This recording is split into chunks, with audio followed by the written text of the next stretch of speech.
Welcome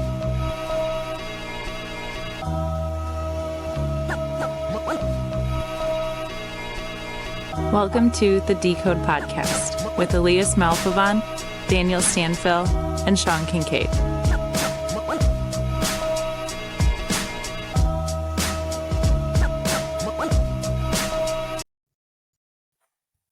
What a transition. What's up, guys? Welcome to the Decode. So this is Rev 2. Dr. Zachariah Peterson. He hails from Portland, Oregon. PhD. That is a real thing. He has a PhD in applied physics and a finance MBA. Certified printed circuit designer, I'm assuming is what this says, from the PCEA, Printed Circuit Engineering Association. He is the owner of Northwest Engineering Solutions, LLC, host of the famous Altium On Track podcast.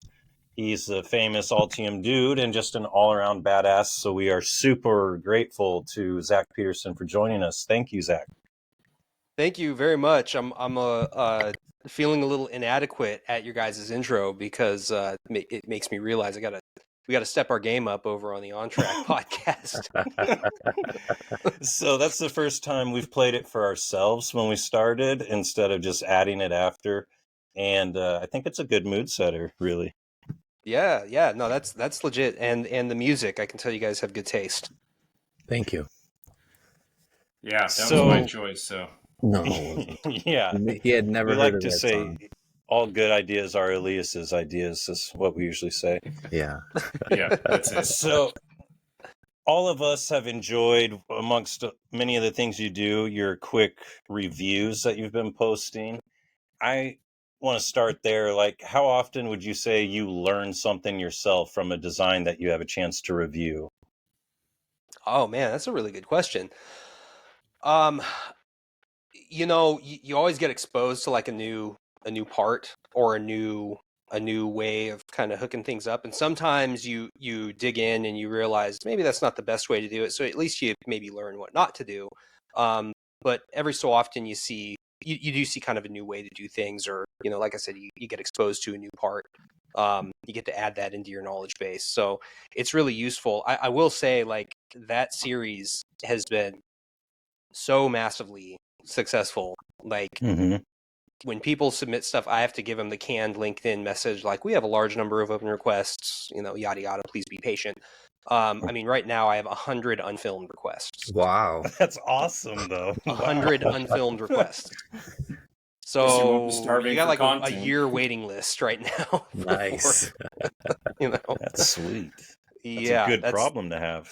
That's a lot of shit. Yeah. That's wild. You could maybe turn that into a business too then, apparently, right? Like, if it's in that much of a demand. Sure, except you got to look at who the customers are, and quite a large number of the customers are early career students, hobbyists, so I mean, I could try and charge them money, but I mean, for them it's a learning experience, and we put it on the channel, and everybody wins, right? The Altium channel gets to keep rolling along with new stuff, and they get some exposure, and they get some advice, and that's what they're looking for. So yeah, I think that makes everybody happy. Now, I will say, since we started doing that, I have gotten more client requests to do reviews of actual commercial products, which I normally would not have ever advertised, because they're not like big projects, right? They might lead to something bigger, though. So, it's cool. I'll take it, right? Mm-hmm. Yeah, I'm just broke right now in Detroit. We always try to have 2 or 3 side hustles going on. And I was like, there's one right there. Yeah. This summer, me and my wife are going to do bounce house rentals. It's like $500. I can buy this thing on Amazon, and people are paying $400 a day to rent it out. I was like, let's get on this. I'll drive my truck over there, pop it up, and cha-ching. You know what I'm saying? Unless the government's listening, I ain't doing nothing. 500 credit card, 400 cash. We'll just do that. There you go. With that going on. Yeah. So you've had our esteemed Sean Kincaid on your podcast before, and Esteemed. I know on that episode you talked about growing up as your parents were or your family was in cabinet making. Is that correct? Yeah, that's correct. I think that's where I got the affinity for, working with my hands, working with tools, because when I was younger, some of my earliest very vivid memories were like going into the shop with my dad or my grandpa. My dad worked for my grandpa when I was, really young. And so, you get picked up from school or daycare and, have to stop by the shop for a little bit, play on the computer while, people are working. Um, and then my dad started his own business. And, I was always hanging out with my dad, of course, on the weekend. And I'd be in the shop doing stuff. And eventually I was old enough to, push a broom. And then that's when I started earning allowance, was, pushing the broom around, cleaning up. And then I became the vacuum guy. And then I became the gopher. Promoted. Yeah, promoted. Yeah, exactly. Promoted to a less fun job. And Yeah. then then the gopher. And then, by the time I was a teenager, I was in high school. I mean, I was helping install, I was doing all the moves, moving cabinets, running the table saw, just one of the guys in the shop. So yeah, so I like to build stuff still, but I do it for myself. I don't think I would ever want to do it commercially. You know what I mean? But it's nice to do it for yourself. Like, I've got my son's bathroom. Like, I'm in the middle of renovating that. Sure. Yeah. I was painting houses before doing this, so I painted a lot of sets of cabinets and stained and lacquered and all that fun stuff. Not really fun at all. I'm way happier doing this. So, um, these guys, they've been in it their whole life. They probably don't have quite the same enthusiasm that I do for it because it's been a job for them longer than it has for me. But I think this podcast has probably spiced it up for all of us, though, right? It gives you guys a new approach, a new look at the industry. Well, I was doing PCB fab for the majority of my life, It's really only been since 2021 that I've done the PCBA side, so it's kind of new to me, But yeah, my first job was I was on the high-low at 12 years old before I even had a driver's license, So like just cranking around the shop on that thing, it was fun, It was a good time. You brought up that memory in my head of like, what was your first task, My dad's like, get on this thing. And I'm like, he's like, there's two, you can go forward, backwards, up or down. That's it. And then you got a little tilter, And I was like, okay. Yeah, so SMT stencils are to me what cabinets are to Zach. I kind of just grew up around them and eventually started working around them and started packaging them, really. I was doing shipping and receiving at like 16 years old after I got out of high school. So yeah, I've been around them my entire life. But that being said, they're not the same stencils that they were, 20 odd years ago. So it stays fresh, stuff advances, new technologies, new equipment. We're always trying to stay on the leading edge of that. And those are the fun days for me when we get a new tool and it's like, okay, cool. It just kind of recharges the battery and the excitement springs right back up. Speaking of that kind of reminds me, there was a time where Zach, it's like a fantasy world to even get a message back from LinkedIn on you. Sure. But you talked to me one day, you were like, hey, Murata just released this new small package size, right? And you sent me the link and article on it. And then I sent it to Elias, and then Elias does a LinkedIn post on it, and it blows up. And I'm like, dude, you didn't even tag Zach in it. What's going on with that? Elias, would you like to address why you didn't tag Zach? That's a great question, Sean. Thank you. Yeah. Yeah. Would you like me to like? I'd be happy to post it again and tag Zach and get another 60,000 impressions out of it. We'll do that as soon as we're done with this. You'll fall on your sword for the podcast and Absolutely. to honor. Sure. I'm a man of my word. What a guy. So it'll happen. Magnanimous. Thank you, buddy. Thank you, buddy. So I got a question for you, Zach. Okay. I'm curious as to what are some of the contemporary challenges that circuit designers are facing and what's being done to sort of meet the moment with those challenges. What kind of advancements in tools or design software how are people solving the challenges of today? KI CAD version 9. Just kidding. I'm just kidding. Ooh, shots fired. I just wanted to see Right. his face. I just wanted to see his face when he said it. Oh, way to build rapport with the guest. That's how you do it, right I there. just wanted to see his face. Everybody's got to start somewhere, right? Yeah, I mean, Nice. everybody's got to start somewhere, but eventually you have to invest in yourself, and you got to invest in what you do and the quality of the thing you produce. That's all I'm going to say. So eventually you got to level up, because if you look at what big companies are actually using, they pay for software, and they don't just do it so they can, hold their nose in the air and be like, oh, those open source guys, they don't know anything. The open source guys are just as smart as the people who use paid software, but they use the paid software for very good reasons. Some of those reasons are, legacy. They have however many decades worth of projects, and they're locked in. Big aerospace manufacturers are like that. Some of those reasons are, if you really dig in and compare what the tools can do, especially with some of the more advanced productivity features, and you learn the tool, that's the big reason to use the paid tool. And there's all the other stuff that comes around it that enterprises use. So, I find that the freelance designer doesn't usually think about, building stuff and designing stuff the way someone that works at a big company does. And so, running my own company, we get to kind of see both sides, right? Because some of our clients come to us with a good idea and they're doing a startup, and, maybe they started as a hobbyist, but they don't know how to get to that next level, right? And so that's where they're kind of bootstrapping into a new company, and they need their first prototype, and they need it to be producible at scale. So I think that's kind of the segue into the question is, like, what are some of the challenges circuit designers are facing? I think if you're younger and you're getting into this industry, and that's definitely the case for folks coming from overseas, they are so used to going to jlcpcb.com, ordering their $2.50 boards, hand soldering it at home. Of course, the soldering is not as good as automated wave with, all the quality control and everything that the pros do. I'm not saying that they don't know how to solder. I'm just, saying, that's not how pros do it. Pros do it for a very specific reason.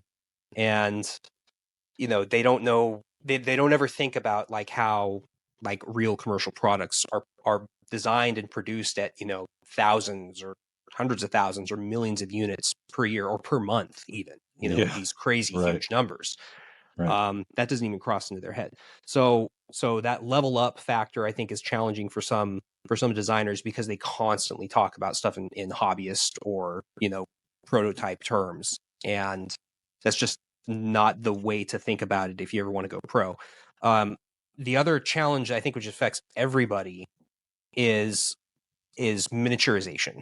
And I think a lot of hobbyist kind of designers, they stay away from those parts that require miniaturization of certain features on the board and that allow them to make smaller, just physically smaller PCBAs. A lot of people prototyping won't go below like an 0603, right? For the ease of soldering. Yeah, there's that. Yeah, maybe 0402.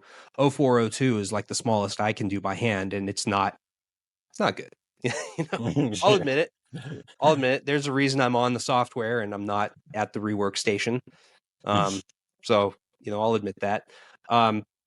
Yeah, or they won't do BGAs, They're definitely not doing BGAs if they're working at home, If they are, they've got some skill, right? Or they've invested in a rework station so they can actually, like, do a, hot air.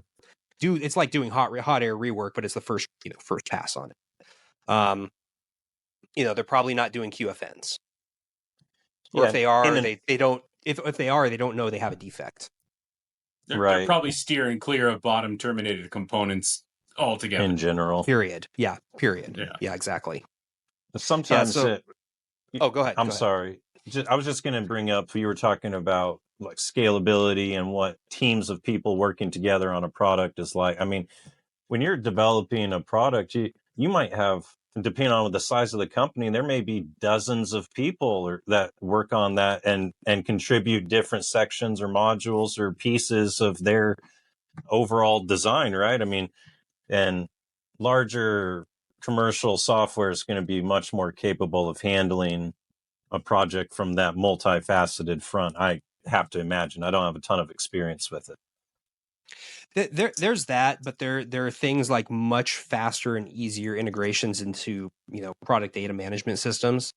That's a big one. So, Altium has that. The other vendors have their own, their own versions of that, whether it's, on premises or in the cloud.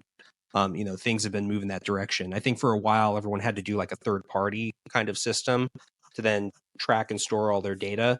And now it's, just getting so much more integrated into the actual design tool.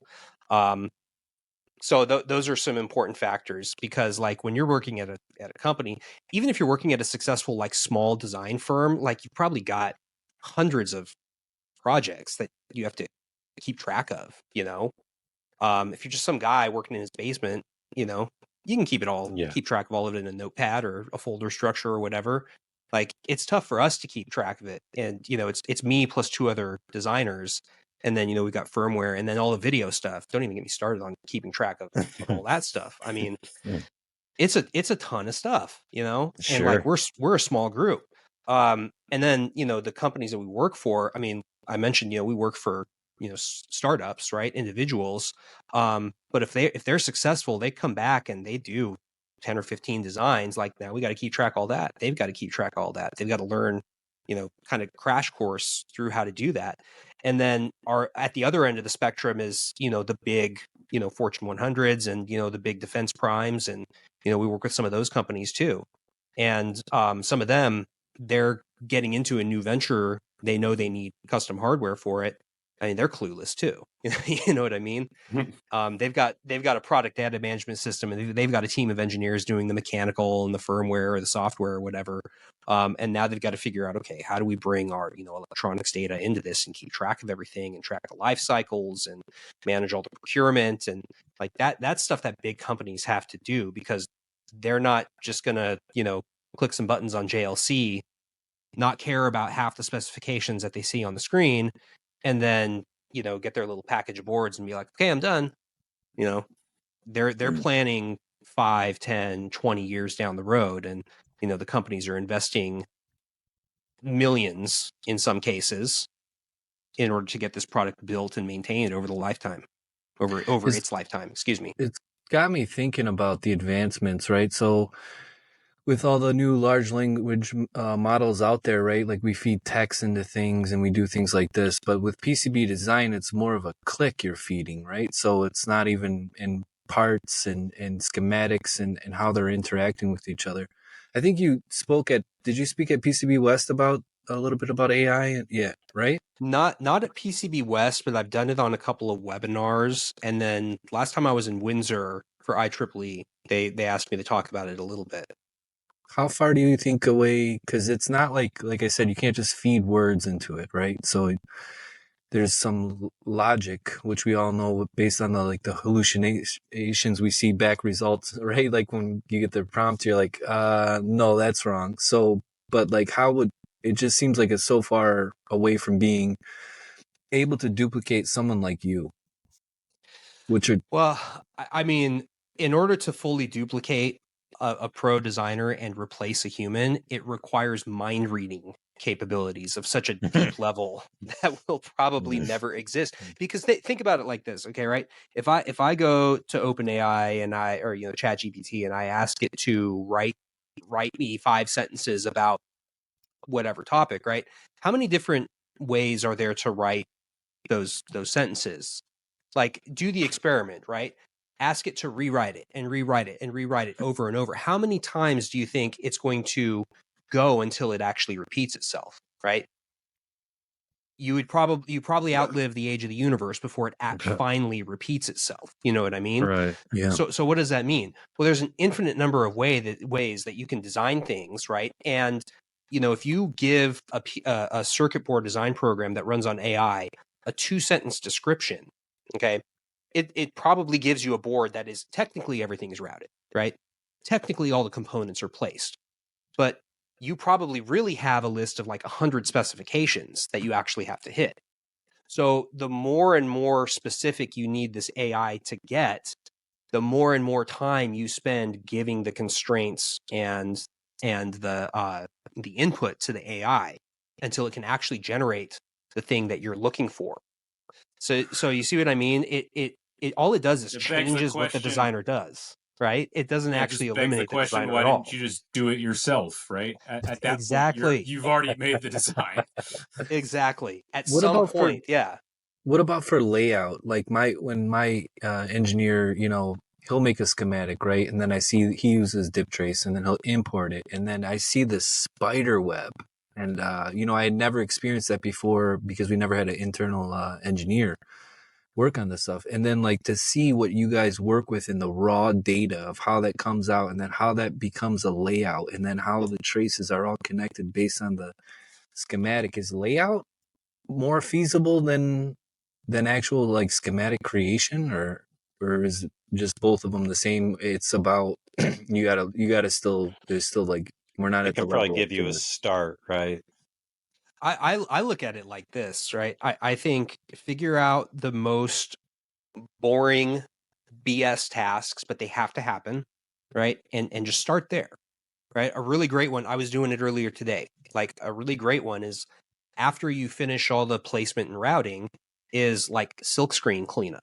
Like if you have 1,000 components on a board, like that's a pain in my backside. I don't want to do it, but I have to do it, It's just basic, DFM, DFA.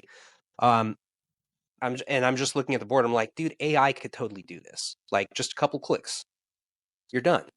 In fact, you probably wouldn't even need AI to do it.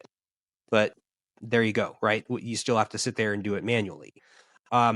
That's just one small example, but I'm sure if you sit there and you think about it, and if you're a layout guy and you actually sit there and do this, and you just kind of have that in the back of your mind, what's the really tedious crap that I'm doing that I could kind of automate or partially automate?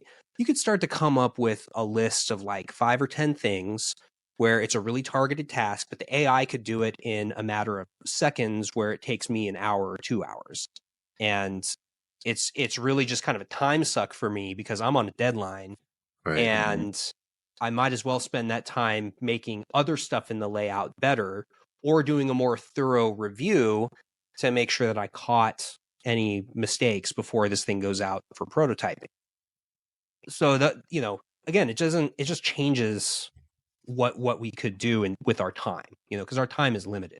Right. I mean, unless you're just being paid hourly all the time, then who cares, right? But Really, if you don't if have kids, right? Like well, once you there's have that, kids, right? the time becomes so limited in life. Like it's just, and Yeah. then get married, and on top of that, Oh, I it's a noticed. it's a fantastic choice I've made in my life. I totally thought it out. Just Yeah. You got trips to the bathroom on your calendar, right? I mean, I seen the it's most real funny. granular. I seen the most funniest meme the other day. That like when you get married and have kids, you start asking ridiculous questions like, "Can I take a shower?" Like like the amount of times I've asked my wife, like, "Hey, is it? Can I?" It's like I can't. I gotta schedule a shower when I'm with my wife and kids. Like So true. it's a thing, right? Yes. It's just Yeah. yeah. Oh, what were we talking about? Oh, yeah. So, okay. So another thing with AI. Okay. So you'd asked about layout. So I got to get back to this because people are actually trying this, right? Is the routing part of it, right? I think the placement part is a little bit more critical than the routing part, because if you do the placement part correct, you can kind of route it however. Not literally however you want, but there are a lot of different ways you can route it, and it's still going to be fully functional and EMC compliant and all that. So focus on the routing part of it, right? And that's there's one startup that's trying to do that now. I try not to mention companies on third party podcasts unless I'm affiliated with them, but there is one company that's trying to do that. Drawing of the polygons, right? You should be able to have an AI that can do that, and then your job is to go back and clean it up, right? Maybe you do some pick 2 or 3 that like, hey, these don't work. Like, hey, AI, redraw just these 3, right? That kind of thing. So, yeah, I think those are good uses of AI. And again, it doesn't change it doesn't eliminate designers. It just kind of changes what we do. I think it's also really important because if you start to look at the designer job landscape, like I've noticed that very few companies hire just circuit board designers. They want to hire EEs who know something about circuit board design. So hopefully they assemble a team of half a dozen or a dozen people, and hopefully 3 or 4 of them are pretty good at PCB design, and maybe one of them is like really good, you know?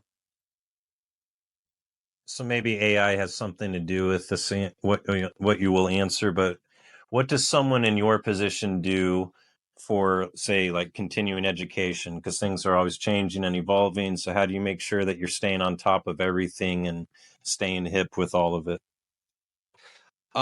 You definitely got to keep up with like some of the industry magazines. I think that's a big one. Okay. Keep up with some of the events from some of the big advocacy groups, like, of course, IPC, right? You guys are going to Apex, so excellent way to do it. Of course, there's also like PCB West, PCB East, also really great ways to do it. PCB West is kind of cool because it's like you have really advanced stuff right next to like beginner stuff, right? It's the whole gamut. So, companies can send people there to get training on the intermediate and advanced stuff and, keep people current. But, if you're new to the industry, $800 pass for a week is going to give you more knowledge than, an entire engineering degree. Yeah. And so, it's fun I out think there. I always enjoyed that conference when we were fabbing boards. We'd always go out there and exhibit. Went last year. And like Francis and them were like, man, they're a riot, dude. Yeah. Mike and it's a cool crew out there. P. Waddell was out, he was always making you laugh out there. It was they know how to throw a party almost and learn at the same time. It was a good time. How would you yeah. rank? Sorry, just how would you rank creating content and say going to your trade shows and things like that versus just sitting in front of the computer and banging out some design work? Well, for me, I'm lucky enough that I have found, things that reinforce each other, right? Because, Sure. We can take lessons learned from designs and even some of the design collateral, as long as it's, obfuscated enough, we can take that and use it for content and, you know, actually present real things, not just contrived examples. I think that's really meaningful. And especially if you can turn it into something that, an open source project, somebody can download it. That's excellent, right? You're really helping people there when you do that. So I do prefer like, I think I lean a little more towards the content creation in terms of what I enjoy doing. But like projects, the PCB projects are fun because like it's always new stuff, right? We're not just like revving the same 5 boards over and over again for a decade, I would Daniel had to want to do throw that my this laptop week. out the window. Like, give me a new thing, Yeah, I'm currently doing like 300 variants of the same board on the layout, so it's super fun. It's like -1, -2, -7, -9, -10. I'm like, man, that sounds terrible, because Yeah. Enemy trimmers. it's I don't know, we all like the new thing that we're doing, right? It keeps it fresh, it keeps it fun, and then all right, I'm okay with it if I get it again in a couple months or a year from now, and just something, hey, there's that one again, or Paul, get ready, fuck, there's that one again, right? Like there's just, it comes, right? It comes there comes a point sometimes. So, but yeah, it's fun. I was curious, did the tariffs at all affect PCB design or your industry at all or anything like that? Well, I think for most, freelance designers, probably not so much. I mean, if it does, the cost is small enough they can probably, pass it on to clients without much issue. I think you're going to see a lot of people start shopping around outside the US for another place to produce that's not, Hong Kong, let's say.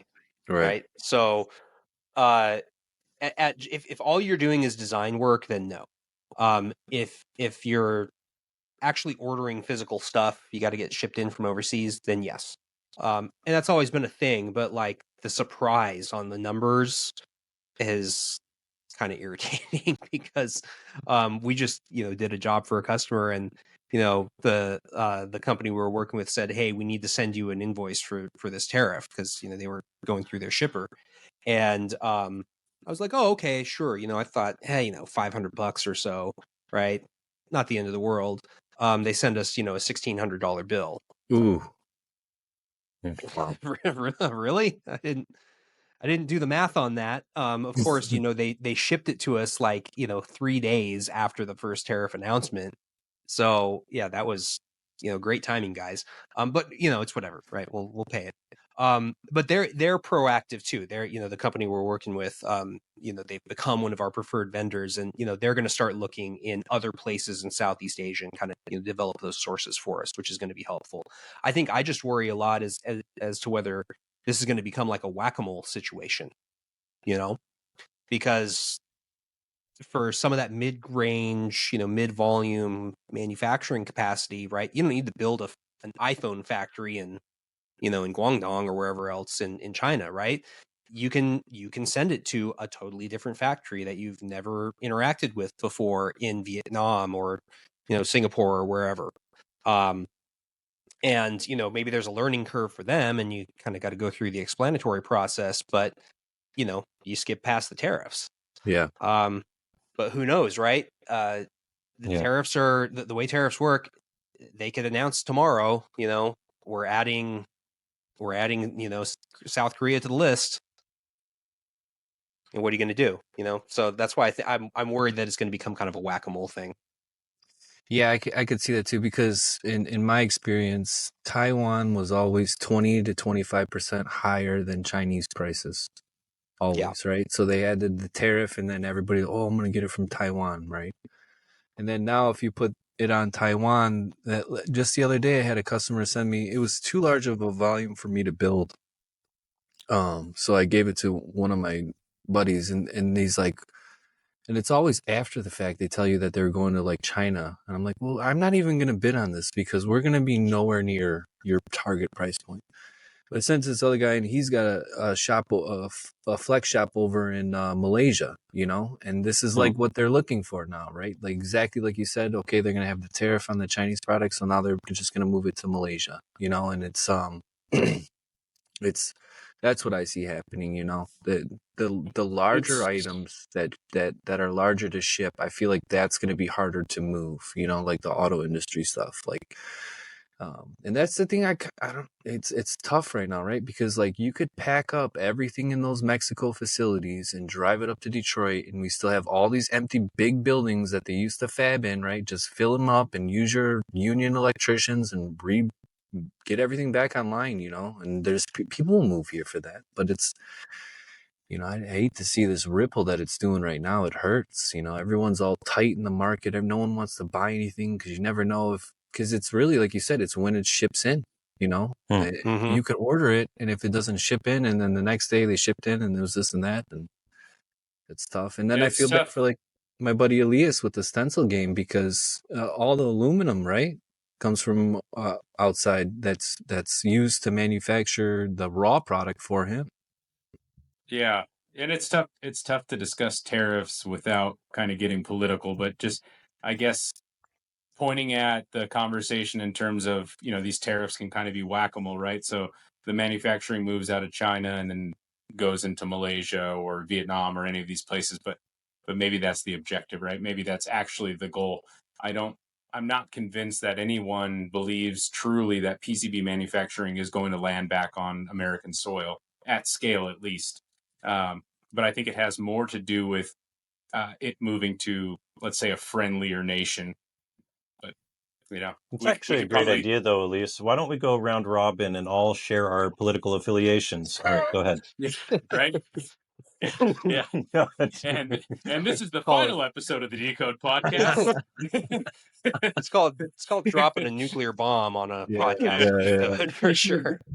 I mean, at the end of the day, we all want to make money, right? That's the main thing. And we're just talking about how these new policies, we're all trying to walk these waters ourselves, these new what's Yep. going on. So it's so much unknown. It affects everyone, no matter It really where does. you fall. I've gotten into discussion of, LinkedIn, kind of has become a cesspool recently of Sure. interesting takes, right? We'll call it that. Putting it nicely, yeah. Yeah. On both sides, Yeah, not sure. calling out either side. Yeah. The Yeah, takes you've are done this very before. interesting. But I brought this up with one guy who, this is a guy who I follow him on LinkedIn because, he's a funny guy, posts memes and stuff like that. And that's cool, and he's a finance guy, and finance is kind of a second love of mine. But he was talking about tariffs, and tariffs aren't inflationary, and we can pass the price on to the consumer, but they're going to get these benefits and all this other stuff. And I kind of I was like, I'm going to give you an actual example here, and I brought up the cost differences with electronics and PCB manufacturing. And Sean, you know this very well because you know the prices over in China versus what it would take here. And like you said, when you and I were talking, right? A 25% or 50% tariff or whatever is like totally meaningless. Won't make a dent. Like, it sucks for the consumer, right? Especially if they have a product with a complex board, right? I mean, maybe the PCB is only, let's say it's only 10% of the actual cost of the product, but it gets passed on to them. And like when I gave them the number, like, you would really need something more like 1,000% tariff in order to create price parity. Like, on what planet do you think that's not getting passed on to, like, what universe are you living in? Like, No, of they'll course just eat it. They'll just eat it and let consumers keep running. No biggie. Yeah. Well, it's not inflationary because they'll stop spending money on other stuff like food, Yeah. Minor details. So I can get my Keurig, right? Just stare at it because I can't afford the pods, right? So it's just... and then the other thing I point out to people who want to bring this up is, like, for some of these industries, and especially for electronics, like, even if companies wanted to, like, reshore at scale, like, where are you going to find the people that know how to do this? No, they're not there. Like, and of course they'll say, like, oh, but we graduate all these people with degrees and they know how to build semiconductors. Like, yeah, that's semiconductors. This is not. What are you going to put them on? Thing. It's also you might know how to design one. Like, who knows how to actually build a facility to then build them and manufacture them at scale. Like, those are different skill sets, to know how to design the chipset and also know how to manufacture one at scale. That the same person likely isn't going to solve both of those riddles. So you're going to need a lot of people. There you can be A610 certified, right? Like know what to look for, where to look for it in the IPC book. But how many people do you know? Have you ever seen the J standard test? The final test? Oh my God. I haven't seen it. It is the ultimate. Paul, I'm going to put a picture up, have you put a picture on the screen. It is the ultimate boss of hand soldering. That's what our inspector has. It's like QFNs. You cannot have a single flux. You can't use any additional flux, and it's like every single joint on this thing is like wire in there. That's it, clean, right? And you can't have a single bit of debris on your iron.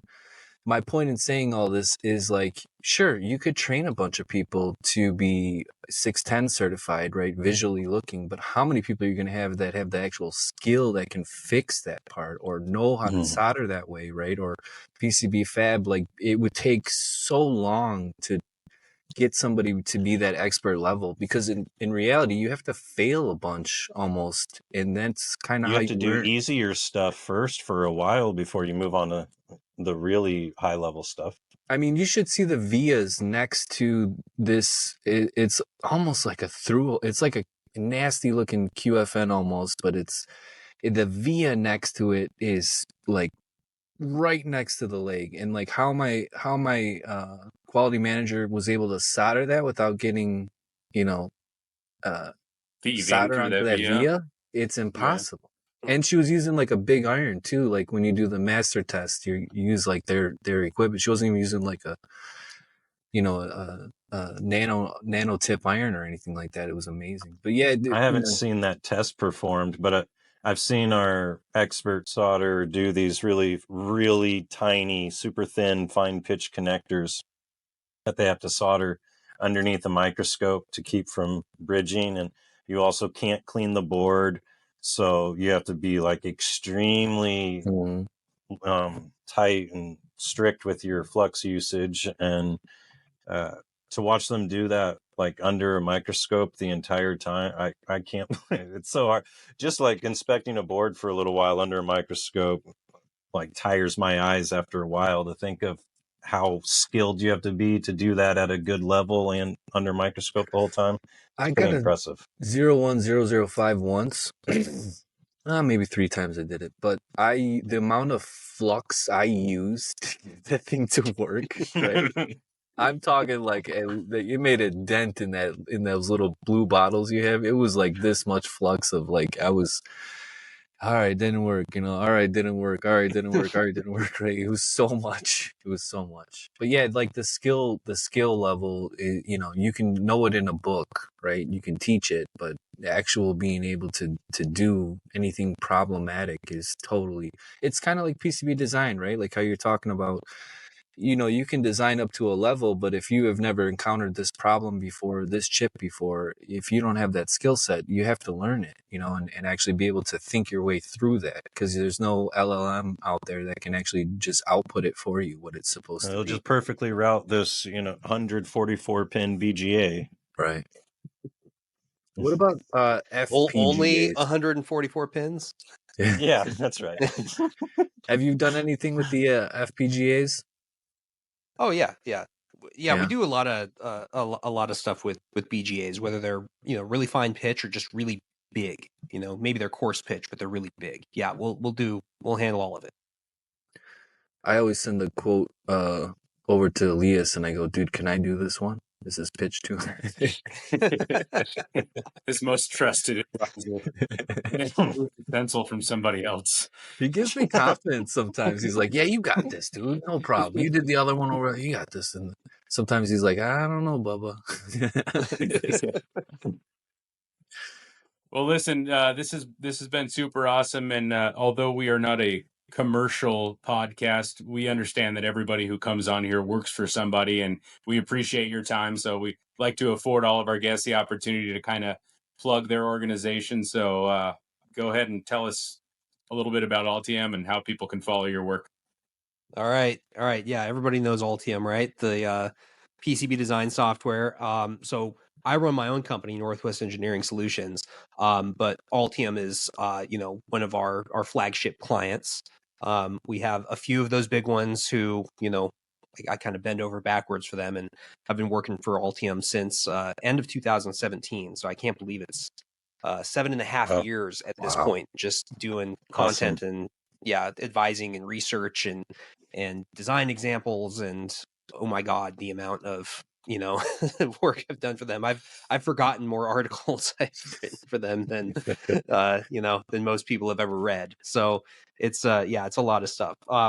But yeah, that's what I do is I run my own design firm, Northwest Engineering Solutions. You can Google us, you'll find us, and then of course on LinkedIn, I've styled myself that guy in the Altium videos.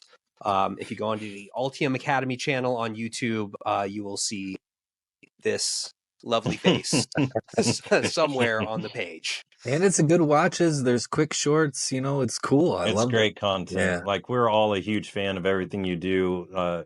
Sean wasn't making that up when he was saying it's a big deal when he first was able to get a reply from you and everything. Like, that's been a huge benefit of this that we never even really anticipated, that suddenly we have the ability to contact people that we never really would have expected before. And it's been such a tremendous benefit to all of us to have people with the knowledge and experience like yourselves willing to join us and help us out and spread their knowledge to our audience and help us grow ours. So seriously, thank you so much for joining us. This was a lot of fun.